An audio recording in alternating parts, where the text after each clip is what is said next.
नमस्ते मित्रों, मैं doctor Badri Vishal Kabra, department of chemistry, MLV government college.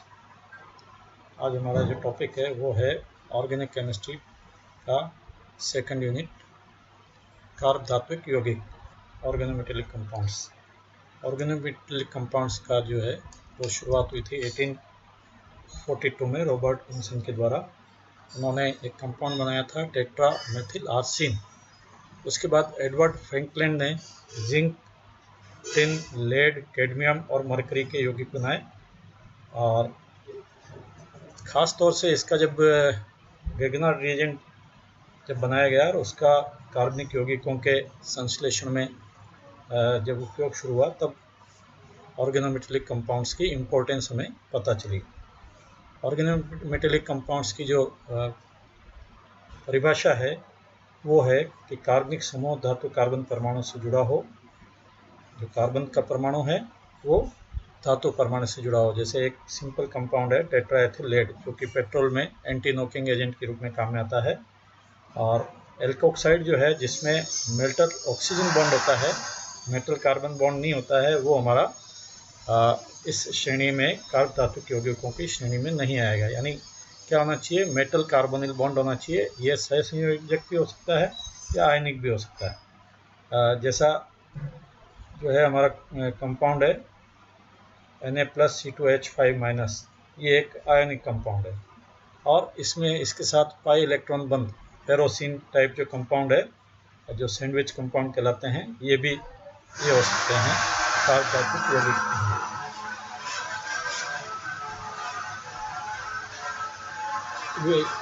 अर्थात इसकी जो परिभाषा है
नमस्ते मित्रों, मैं doctor Badri Vishal Kabra, MLV government college, chemistry department. और हमारा जो बीएससी पार्ट थर्ड का जो टॉपिक है, पेपर सेकंड का टॉपिक है ऑर्गेनिक केमिस्ट्री का, और इसकी यूनिट है फर्स्ट, चैप्टर है सेकंड। ये इसका नाम है ऑर्गेनोमेटेलिक कंपाउंड्स, कार्ब धात्विक यौगिक। इसकी प्रस्तावना में हम बात करेंगे 1842 में रॉबर्ट बॉन्सन ने इसका शुरुआत की ऑर्गेनोमेटेलिक कंपाउंड्स की, टेट्रामेथिल आर्सिन बना करके। और एडवर्ड फ्रैंकलिन ने इसको आगे बढ़ाया। इन्होंने जिंक, टिन, लेड, कैडमियम और मरकरी के कंपाउंड बनाए। ग्रिग्नार्ड रिएजेंट जब बना और इसका उपयोग जब ऑर्गेनिक कंपाउंड्स के सिंथेसिस में किया गया, तो इसका जो है महत्व बढ़ गया कार्ब धात्विक यौगिकों का। कार्ब धात्विक यौगिकों की परिभाषा में जो कार्बनिक समूह हमारा, उसका जो कार्बन परमाणु है वो सीधा धातु परमाणु से जुड़ा होना चाहिए। एक सिंपल कंपाउंड है टेट्राएथिल लेड, जिससे हम सभी परिचित हैं, और इसका उपयोग एंटी नॉकिंग एजेंट के रूप में होता है।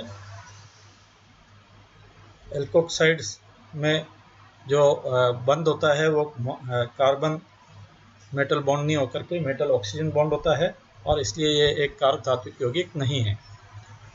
जो कार्ब धात्विक यौगिक हैं उसमें यानी मेटल का कार्बन बॉन्ड होगा। यह संयोग भी हो सकता है और आयनिक भी हो सकता है। For example sodium plus C2H5 ये जो कंपाउंड है ये आयनिक नेचर का है। और इसके साथ ही जैसे हम एक पॉपुलर कंपाउंड है फेरोसिन, जिसको सैंडविच कंपाउंड कहते हैं हम,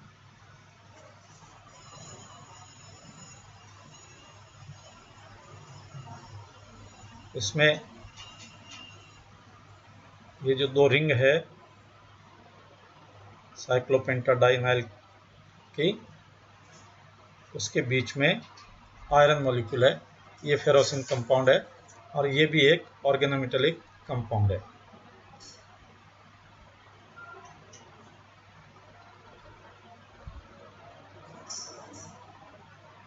इसमें आयरन जो है Fe2+, ये दोनों एनाइंस के बीच में है, इसलिए इसको हम कहते हैं सैंडविच कंपाउंड।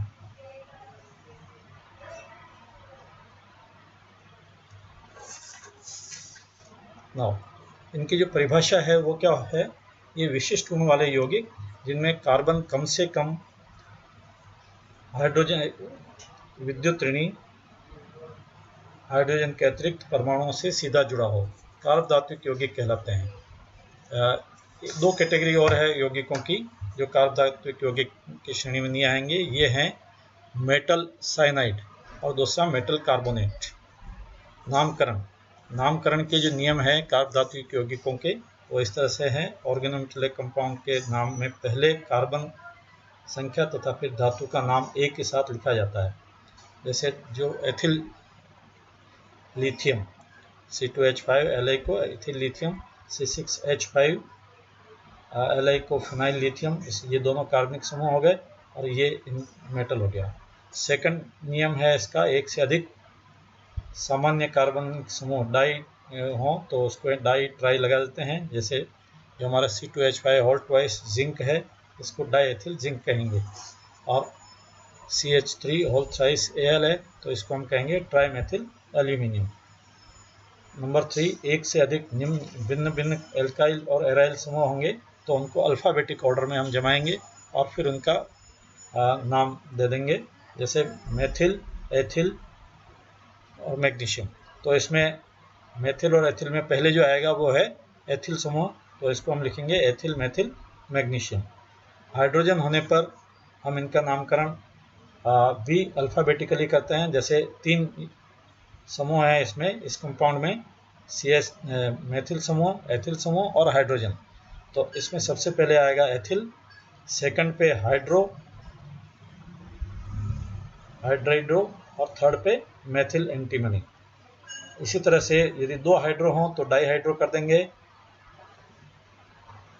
ये कंपाउंड है CH3AsH2, तो इसमें 2 हाइड्रो हैं तो हाइड्रो पहले आएगा तो डाईहाइड्राइड्रो मेथिल आर्सेनिक।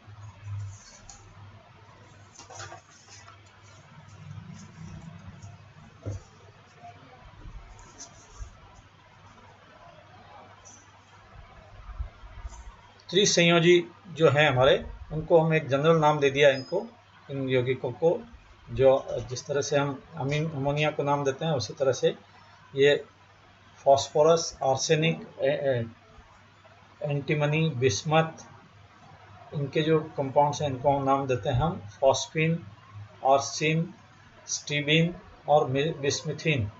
चतुसंयोजक है, इनको देंगे सिलिका के कंपाउंड सिलेन, जर्मेनियम के कंपाउंड जर्मेन, टिन के कंपाउंड स्टेनेन और लेड के कंपाउंड प्लम्बेन।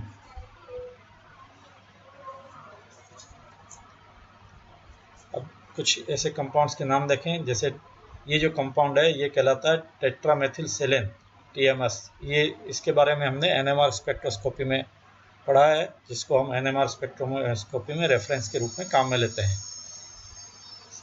ये देखिए, ये आर्सिन का कंपाउंड है तो टेट्रा एथिल आर्सिन,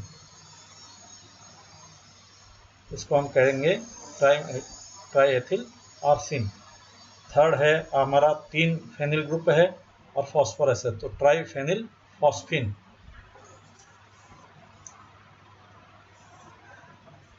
हाइड्रोकार्बन समूह हमारा एल्किली आयरिल में प्रतिस्थापन होने पर सामान्य नियम लागू होंगे। जैसे हमारा ये जो कंपाउंड है C6H2Cl3 यानी ट्राई क्लोरोफेनिल, तो bis246 ट्राई क्लोरोफेनिल मैग्नीशियम। ये 2 ग्रुप लगे हुए हैं, एक ही मैग्नीशियम। इसका स्ट्रक्चरल फॉर्मूला यहाँ बताया गया है। मैग्नीशियम के एक तरफ ये, दूसरी तरफ भी सेम कंपाउंड है और ये 1 2 3, तो 2, 4 और 6 bis 2,4,6 ट्राइक्लोरोफिनाइल मैग्नीशियम। कार्बोनिल कंपाउंड जो है इनके केस में क्या होगा, मेटल का नाम पहले आएगा और कार्बोनिल्स का बाद में आएगा। तो निकल NiCO4 निकल टेट्रा कार्बोनिल, FeCO5 आयरन पेंटा कार्बोनिल।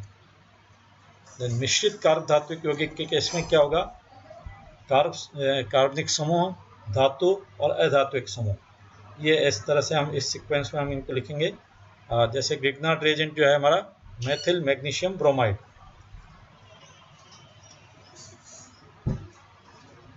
टिन का जो एक कंपाउंड है डाई मेथिल टिन क्लोराइड। यहाँ हमें क्लोराइड में डाई लगाने की जरूरत नहीं है क्योंकि टिन की जो संयोजकता है वो 4 है, तो 2 मेथिल से जुड़ी हुई है और 2 क्लोरीन से। कार्ब धात्विक यौगिक ऋणायन एंटिटी हो तो 8 लगाते हैं। जिंक के साथ 3 मेथिल समूह जुड़े हुए हैं और ये एक ऋणायन बना रहा है, ट्राइमेथिल जिंकेट हो गया ये। कार्ब धात्विक संकुल यौगिक नियमानुसार नामकरण जो है हम सेकेंड ईयर में पढ़ चुके हैं।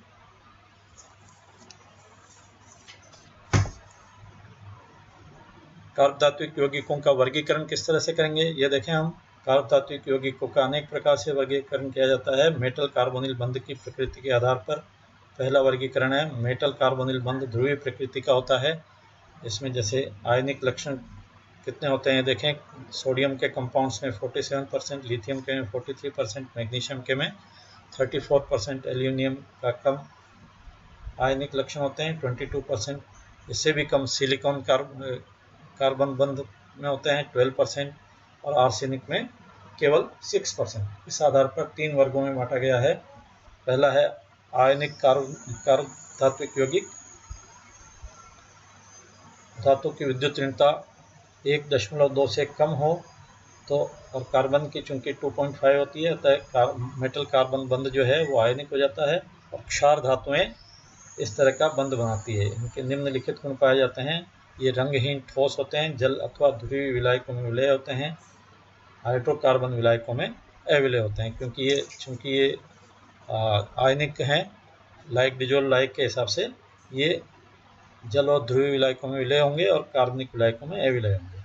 विद्युत अपघट्य, इनका विद्युत अपघटन कराया जा सकता है और ये एनोड पर जो है वो हमारे को कार्बन का कार्बनिक एनायन मिलेगा और कैथोड पर मेटल आयन आ जाएगा। विलायक संकृत आयन का निर्माण C2H5 plus C2H5 minus, this gives Zn C2H5 आयनिक यौगिकों के समान उभय अपघटन डबल डिकम्पोजिशन ये कर सकते हैं। जैसे हम सोडियम इथाइल सोडियम की अभिक्रिया करवाएं इथाइल ब्रोमाइड से तो हमें ब्यूटेन मिलेगी प्लस साथ में सोडियम ब्रोमाइड मिलेगा। इसी तरह से मैग्नीशियम का कंपाउंड है, सैंडविच कंपाउंड है ये, साइक्लोपेंटा डाइनाइल मैग्नीशियम, इसकी अभिक्रिया करवाएं FeCl2 से तो आयरन इस का ऑर्गेनिक मेटल ऑर्गेनिक कंपाउंड मिलता है, MnCl2 फ्री हो जाता है। आयनिक ऑर्गेनोमेटेलिक कंपाउंड प्रतिस्थापन अभिक्रियाएं देते हैं। जो कार्बन है वो नेगेटिव पार्ट है, अतः कार्बनिक समूह जिन यौगिकों में अधिक ऋणायनिक होगा वो अधिक स्थायी होंगे। C2H5Na और C6H5H यानी फिनाइल ग्रुप से रिएक्शन करवाएं तो सोडियम किसके साथ चलाया जाएगा, बेंजीन रिंग के साथ, और हमें इथेन मिलेगा। इसी तरह से जो हमारा C6H5 ये जो हैं साइक्लोपेंटा डाइनाइल ऋणायन प्रकार के यौगिकों के विस्थानीकरण इलेक्ट्रॉन के कारण स्थायित्व अधिक होता है।